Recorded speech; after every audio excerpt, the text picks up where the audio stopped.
sebanyak-banyak ayat dalam Al-Quran. Macam-macam doa Allah disebut. Tapi begitu banyak tempat Tuhan bagi tahu istighfar memberikan kesan yang ajaib dalam hidup. Tapi istighfar bukan istighfar lagu Astaghfirullahalazim, bukan yang tu. Hak tu istighfar dia pun syok, no feeling. Dia feeling dengan lagu, tak ada feeling. Dia tidak ada perasaan, spiritual feeling, perasaan kerohanian itu.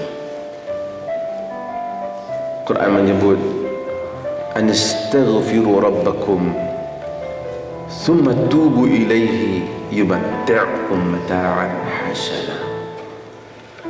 Kamu minta ampunlah, kau istighfar, kamu minta ampun. Kita kata astagfirullah, astagfirullah, kita selalu istighfar, kita minta ampun. Kadang-kadang kita minta ampun tapi kita tak bertaubat pun. Ada ayat Allah sebut minta ampun saja, ada ayat Allah minta dengan taubat. Ayat ini Allah kata hendaklah kamu beristighfar kepada Tuhan kamu dan bertaubat kepadanya, maka dia akan memberikan nikmat kehidupan kepada kamu dengan nikmat kehidupan yang baik. Ini satu jaminan. Orang selalu pergi cari buku Fadilat, bacaan ni fadilat, yang sebenarnya sebahagian besarnya itu nonsen. Tak ada. Saya orang tahu kita merepek. Tak ada bukti dari segi divinitinya, dari segi kewahyuannya, tak ada bukti. Istighfar Allah janji dengan nas Quran. Allah janji dengan nas Quran. Nabi Nuh alaihi salam, saya selalu ulang cerita. Nabi Nuh alaihi salam, dia hadapi kaum dia yang sangat teruk. 950 tahun dakwah, buat tak mau, tak nak. Kita kalau 5 tahun dakwah pun tak jadi, kita geram, kita tak jadi lah. Dia ni aku cuba. Tapi 950 tahun pun begitu. Nabi Nuh offer mereka dengan satu benda yang boleh memadamkan semua kesalahan mereka dan memberikan fadilat kepada hidup mereka. Kata Nabi Nuh alaihi salam, faqultu astaghfiru rabbakum innahu kana ghaffara yursilis samaa alaikum midrara wa yumdidkum bi amwalin wa banin wa yaj'al lakum jannatin wa yaj'al lakum anhara. Maka aku berkata kepada mereka, istighfarlah, minta ampunlah kepada Tuhan kamu, sesungguhnya dia Ghaffar.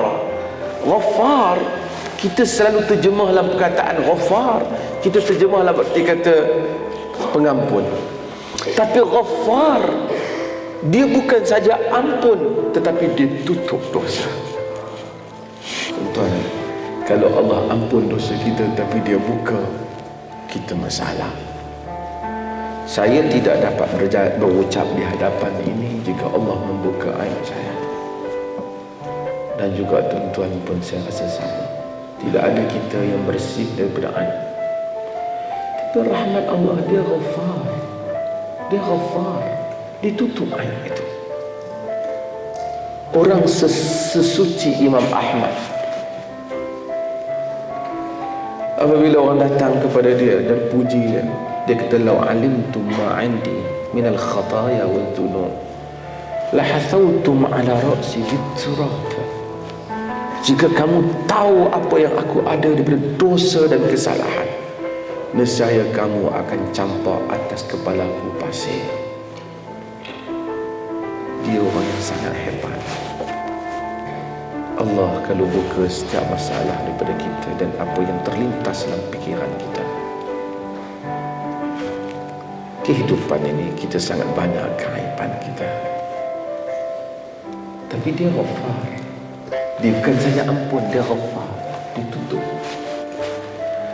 Kita kata astagfirullah, kita minta supaya dia Ghaffar. Dia bukan saja ampun, kita minta ditutup ayat kita. Innahu kana Ghaffar. Tapi Nabi Nuh kata kepada kaumnya, Tuhan Ghaffar, yursilis samaa alaikum midrara.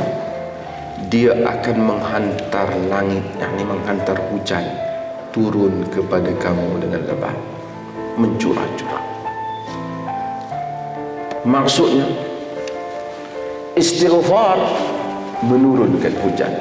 Sebab itu dalam solat istisqa kita disuruh untuk beristighfar. Negeri yang tak dapat rezeki, kehidupan yang tak dapat rezeki, Allah kata yursilis samaa alaikum midrara wa yumdidkum bi amwalin wa banin, dan kemudian dia akan menambah untuk kamu harta dan anak pinak. Siapa yang nak harta banyak, dia istighfar. Siapa yang tak ada anak, dia istighfar. Supaya manusia ada. Manusia, kalau mungkin orang kata kenapa Nabi-Nabi tak kaya, tapi itu pilihan mereka.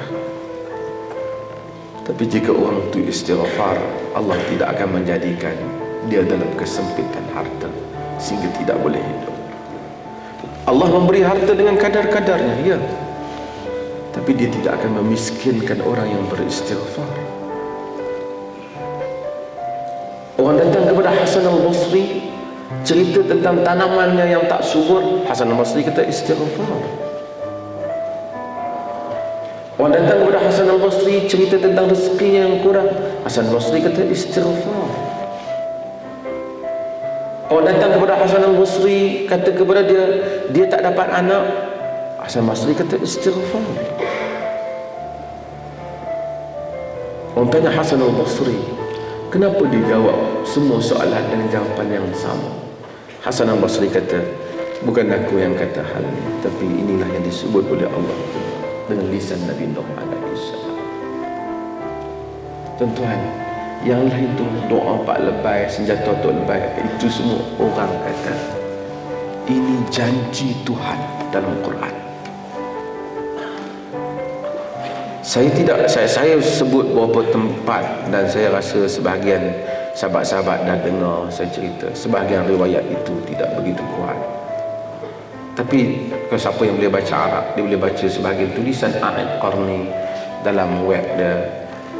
Dicoretkan pengalaman beberapa orang tentang istighfar. Bagaimana salah satu cerita yang saya sudah sebut juga, seorang perempuan yang suami dia meninggal di Saudi, perempuan tak boleh bekerja, dan kemudian dia tinggal beberapa orang anak bersama dengan dia, dan dia tinggal harta yang sedikit, dan dia rasa dia sangat susah. Dia menangis saban hari. Dia kata kemudian satu hari dia buka radio, dia dengarlah ada satu syekh bercakap dalam radio Saudi, kata bahawasanya banyakkan istighfar, Allah Ta'ala akan memberi rezeki. Lalu dia pun beristighfar, istighfar begitu banyak setiap hari, dan dia minta anaknya beristighfar.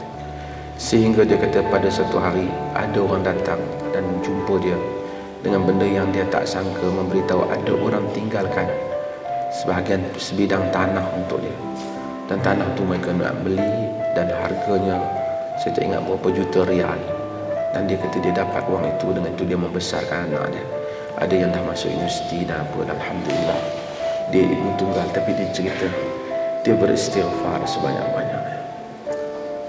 Ada seorang ahli politik di Saudi, dia masuk penjara, kena penjara banyak belas tahun, biasa negeri mereka. Kemudian dia istighfar. Dia kata pada bulan yang ke-8 tiba-tiba dia dikeluarkan, dan kemudian ada orang bantu dia untuk memulakan hidup yang baru.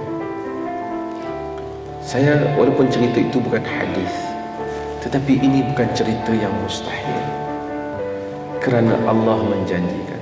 Syekhul Islam Ibn Taymiyah rahimahullah ta'ala telah menyebut tentang bagaimana dia sendiri apabila berada dalam keadaan kesusahan ataupun tak dapat jawab beberapa persoalan yang timbul dalam pemikirannya, Kadang-kadang dia beristighfar sehari sampai 1000 kali sambil dia berjalan. Tapi istighfar yang benar, astaghfirullah, dengan penuh makna, ya Allah, aku mohon kepadamu. Kata Ibn Taymiyah, dia akan dapati Allah Ta'ala akan keluarkan dia daripada masalah kenaan. Hadirin dan hadirat yang dirahmati Allah, saya sebut pada banyak tempat. Saya rasa ini ulangan saja, bukan daripada saya, tapi kita semua. Cubalah setiap orang sebanyak mungkin yang dia dapat istighfar pada satu hari, dan cuba bezakan antara hari itu dan hari yang dilalui sebelum daripada ini. Very simple thing untuk kita buat.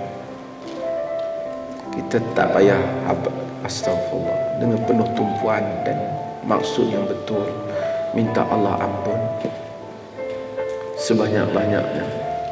Let's say mungkin satu orang nak buat 700 ke 600 ke, tak ada satu spesifik number yang disebut dalam hadis. Cuma Nabi kata Nabi beristighfar lebih pada 70 ataupun 100 dalam dua riwayat yang berbeza. Dan kemudian kita cuba rasakan nikmat kehidupan pada hari berkenaan.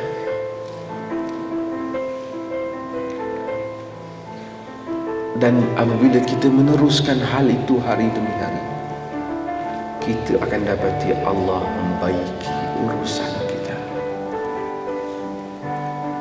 dan Allah berikan perkara-perkara yang kita tidak sangka.